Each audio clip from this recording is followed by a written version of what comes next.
आपसे credit card की minimum payment नहीं की जा रही है या इनकी फुल पेमेंट नहीं की जा रही है, तो क्या ये आपकी मकान, दुकान, जमीन जायदाद, फैक्ट्री, कारखाने को अटैच कर सकते हैं?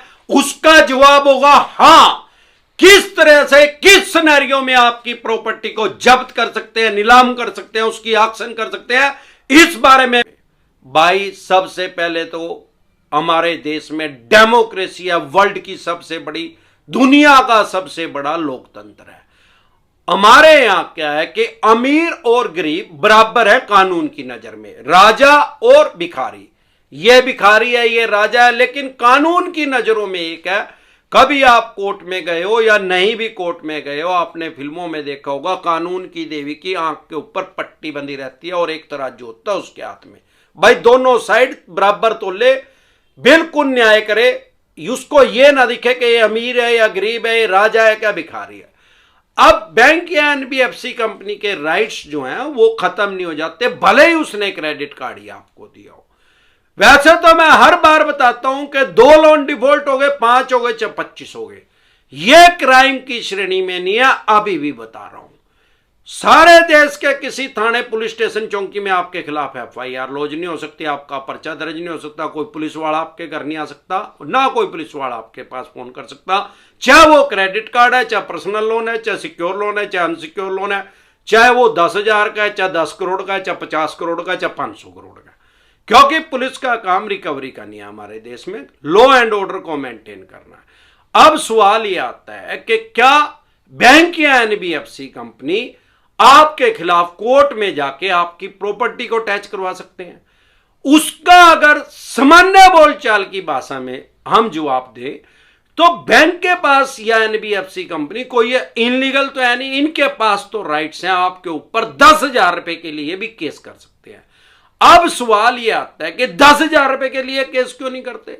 अरे भैया वो वकील भी तो फीस लेगा। और दूसरी बात, सबसे पहले इनको अगर रिकवरी आपसे करनी है या किसी भी आदमी को किसी दूसरे आदमी से रिकवरी करनी है तो उसके लिए कोर्ट की एक फीस होती है। ऐसा नहीं है कि डायरेक्ट किसी के लिए रिकवरी के लिए केस कर दे और कोर्ट कोई फीस ना ले।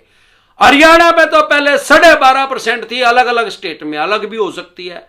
अब सवाल यह है कि किसी बैंक या एनबीएफसी कंपनी को आपसे मान लो 1 लाख रुपए लेने हैं, पहले तो 12,500 रुपए कोर्ट फीस जमा करवानी पड़ेगी, फिर वकील की फीस देनी पड़ेगी।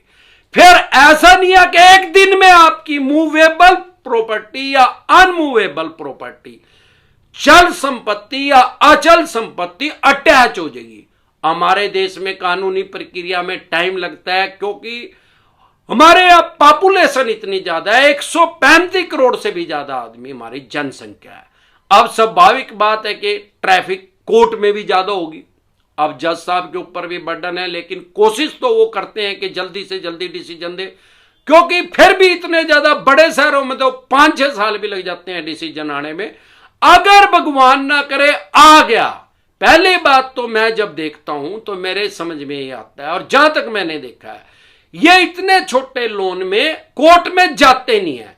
अगर इनके लिए इतना आसान कोर्ट में जाके रिकवरी करना हो तो ये चवन्नी छाप को क्यों पाले? इनको शिकारियों को 15% से 35% तक कमीशन इन भिखमंगों को क्यों दे? ये लोगों के साथ गाली गलौच अपशब्द क्यों बोले? ये सीधा कोर्ट में जाके प्रॉपर्टी अटैच करवा दे, फिर तो अगला दे ही देगा पैसे। अरे भाई पैसे हो तो इनके पैसे दे दो, नहीं तो ये आपकी फाइनेंशियल डेथ करेंगे, आपका सिविल खराब कर देंगे। सिविल का टॉपिक पे मैंने आज एक वीडियो बनाई है, वो आप देख लेना, आपको पता लग जाएगा सिविल को ठीक कैसे कर सकते हैं, इंप्रूव कैसे कर सकते हैं। अब सवाल यह है, मान लो एक कोर्ट से, अब मान लो आप दिल्ली रहते हैं, तो ऐसा नहीं है कि लोन की रिकवरी के लिए जो सिविल का केस आपके ऊपर करेंगे, क्रिमिनल केस रजिस्टर्ड नहीं होगा, तो वो आपके ऊपर सीधा सुप्रीम कोर्ट में रजिस्टर्ड हो जाएगा, क्योंकि आप रहते दिल्ली में, आप चंडीगढ़ में रहते हैं, तो ऐसा नहीं है कि सीधा चंडीगढ़ हाई कोर्ट के अंदर रजिस्टर्ड हो जाएगा वो। भाई लोअर कोर्ट से केस चलेगा, अगर लोअर कोर्ट में आप आ गए तो आप उसको चैलेंज कर सकते हैं, अपर कोर्ट में जा सकते हैं, सेशन कोर्ट में जा सकते हैं, हाई कोर्ट में जा सकते हैं, माननीय सुप्रीम कोर्ट में जा सकते हैं। माननीय सुप्रीम कोर्ट तक जाते जाते 40-45 साल लग जाते हैं। यह कुछ चवन्नी छाप और झोला छाप यूट्यूबर काले मिर्चर, इनको पता तो बेरी की दुकान का नहीं, बैंकिंग का घंटा पता है इनको, पहले ही चवन्नी छाप का ही काम कर रहे थे।